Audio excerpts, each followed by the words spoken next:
Next up, let's talk about interrupting flow within loops.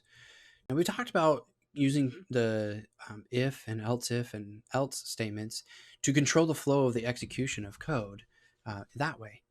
There's an additional set of flow changes that we can use for the for and while loops. And these are the break and continue statements. Now, this doesn't mean that you can't use an if or else statement inside of a for loop. These are just special additional statements that you can use to change the flow of the code. Let's talk a little bit about these. Break means that we're going to stop the execution of the loop and breaks out as if the loop completed all looping actions. Continue means that we stop the execution of just the current loop and continues as if the single loop has completed its execution. Let's look at some examples and a little bit more details about this. So the break statement, like I said, you use the break statement to break out of a loop that is currently executing, and that means you're breaking out of it entirely. This means that if you had normally been more loops, then they wouldn't have been executed in this case. So if we're iterating through a for loop that has 10 items inside of it, and we use the break at the 5th item, the items 6 through 10 won't be executed. So we can think of this as almost like a stop or a halt. Oftentimes this break statement is used within the while loops, but it can be used for for loops and has quite often as well. But most common, I've seen it with while loops. Let's look at this. So here I have a situation. I've imported random, and I'm going to randomly roll a dice, meaning I'm going to grab a random integer between 1 and 6 and count that as my roll. And what I want to do is I'm going to stop if my roll is either 4 or a 5. So let's do this. I've got a while statement here.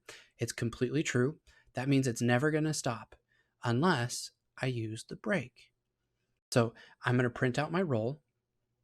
In this case, in my first iteration, it was a 3. I check to see if it's a 4 or a 5, which it's not, and then I roll again. Now I'm going to print it again. My roll was 1. Check if it's a 1 or a 4 or a 5. It's not. And then I roll again. Now I got a 5, and my roll is a 4 or a 5, and I break out of this loop. So as you can see, this technically should have been running for forever. It should have been going and going and going. But because I used the break statement, I stopped because my dice value was a 5. Let's talk a little bit about the continue statement. You use the continue statement to essentially skip an iteration of the loop. That means that if there's code after the continue statement, that would not be nominally executed with the loop. And that would be actually skipped. But the next iteration will still continue back where it started. Let's look at this. We're going to use a for loop, and I'm going to say for I in range of 1 to 6. So again, we're going through now each of the dice numbers of 1 through 6. If I is equal to 4 or I is equal to 5, then I want to continue. And otherwise, I want to print my value. So as I iterate through here, when I is equal to 1, it's not 4 or 5, so I don't do anything in this, but I do print out an I. Same thing for 2, same thing for 3. Now here's the interesting part. What happens when we did get a value of 5? So I is equal to 4. That means we're going to continue.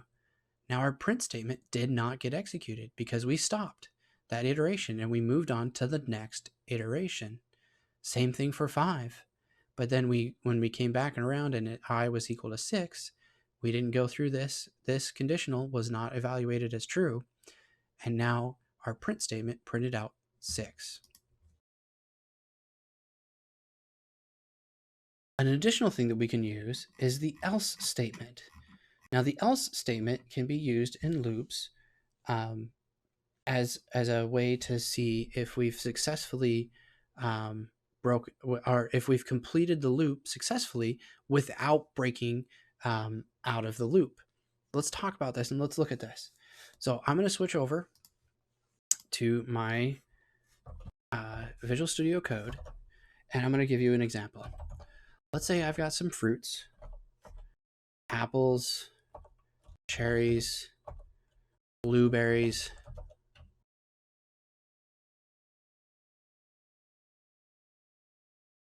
peaches, blackberries. Okay. And I'm actually going to use the split function on that. What this is going to do is this is going to actually turn this into a list of items in here, with each item being separated by the space. That will be your new item. So I'll have a list of apples, and then cherries, and then blueberries, and then peaches, and then blackberries. I knew how to spell blackberries correctly. Next up, let's print out all the fruits until we see peaches, and then we're going to stop altogether.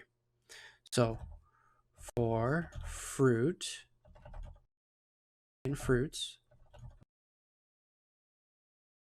if peach in fruit,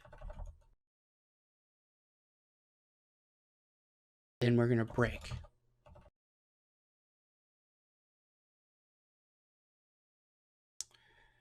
Otherwise, we're going to print our fruit.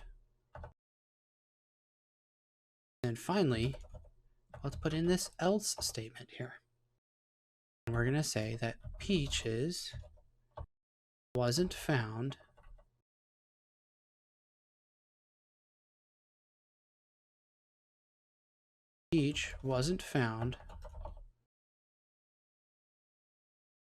in the fruits.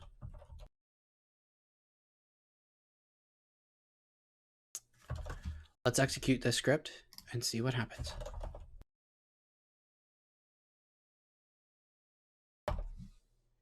Now, as we iterate through this, we've got apples, then cherries, then blueberries, and then once we hit peaches, we stopped. We found peaches, we're done. And now we print out, and we don't even print out even peach. We are completely done with this. So the iteration is done and it moves on. Now, this did not get executed as well in here, and that's because we didn't iterate through all of the items.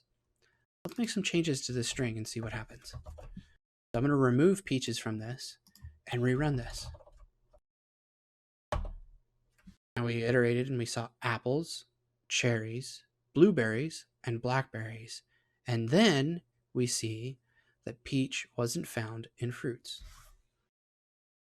So as you can see, this is a great way to kind of break out and change these things. And this else statement is kind of a really powerful thing that we can do. Let's think about maybe a game that we can create. Let's create a game, a guessing game, where the user has to guess a specific string. We're going to limit their max guesses to 3, and their initial start or number of guesses is, let's see here, num guesses, let's call that num guesses, is 0. And then the value that we want to check, or that we want them to guess, is Chronos. Let's use a while loop. So while guess is less than max guesses, we're going to do this. Val is equal to input. So get the input from the user. Enter your guess.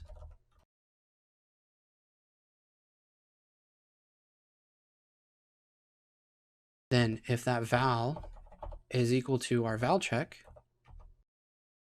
we're going to print you won. Good job. That means we don't need to be guessing anymore. We're done. We're going to break out of here. Num guesses. Here we go. We need to make sure we iterate, or we add to our num guesses. Otherwise, we'll be infinitely looping through this. So each time we're going to guess. So let's go through this one more time. Our max number of guesses is going to be 3. The number of guesses we've already done is 0. And the value we want them to guess is Chronos. So while this number of guesses is less than the max number of guesses, we're going to do this block of code. We're going to ask them for their guess. If it matches, then we say it's 1. We're going to break out. We don't need to do that. We no longer need to ask them for their guesses anymore. But if they didn't get it, then we need to increase the number of guesses. Now, let's think of the losing situation. We can use the else for the while to print out that they lose.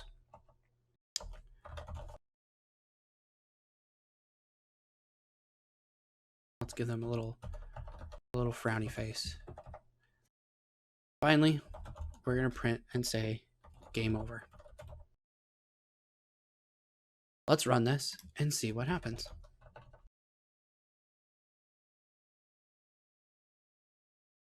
Enter your guess. Well, I'm going to guess meh. Nope, that's not right. How about test? No, nope, that's not right. How about Chronos? Hey, we won and we got game over. Now you'll notice we didn't get this printed out. Let's rerun this again and see what happens if I guess all three wrong. Meh, test, and how about I spelled Chronos wrong. I lost. I never go do that.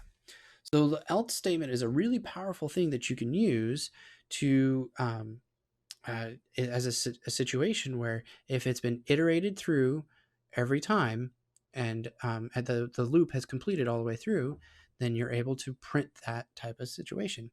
Now the else is kind of a little bit confusing because when we've been doing if else, it's been a situation of if this completed or if this conditional is true, then we then we do this, or else we do that.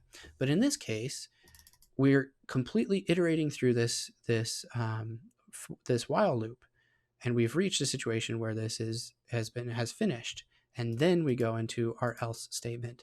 So it's a little bit kind of confusing at first, but it still is a really powerful way to help you with that. All right, in the next video, we're going to talk about some assignments that you can do based off of what you've learned in additional control flow for specifically for and while loops.